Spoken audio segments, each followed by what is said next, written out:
السلام علیکم ورحمت الله وبرکاته. محترم پوښتنه کړې ده چې خورما خوړل لکه د عرب چې ډېره استعمالي. محترمه خورما د طب په لحاظ باندې هم ګټوره ده بدن ته او ښه غذا هم ده او د رسول الله صلی الله علیه و آله و صحبه وسلم په دور په زمانه کې د هغه بهترینو میوو څخه خورما وه.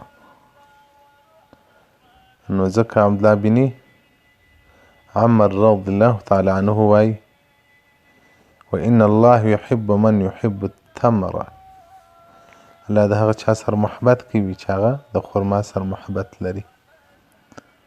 نو که چاته تاوان نه کوي، مثلا بعضې داسې مزاجونه وي چې خورما بده ورباندې لګېږي، نو که تاوان نه کوي خورما خوري، په چای پورې خوري، دغسې یې خوري، تر دا پنمیټو تر دغو خو نو خورما خیر دی، ځکه یو خوا د اوکسیم دا ملاوټ نه کي پکښې دا پنمیټو په دې شیرینیانو څه بلا یو ګډوي اوس حلال وي مردار وي.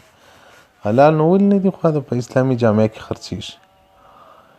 ګوره څه ډول شیان په ګډوي کمیکل چې هغه معدې ته تاوان وکړي، شوګر ځینې پیدا شي، نور فتنې ځینې جوړې شي، وینې خراب کړي. نو خورما خوري محترمینو. حدیث رقم 161 صفحه 50 مجموع الاوسط جلد الاول. والسلام علیکم ورحمة الله وبرکاته.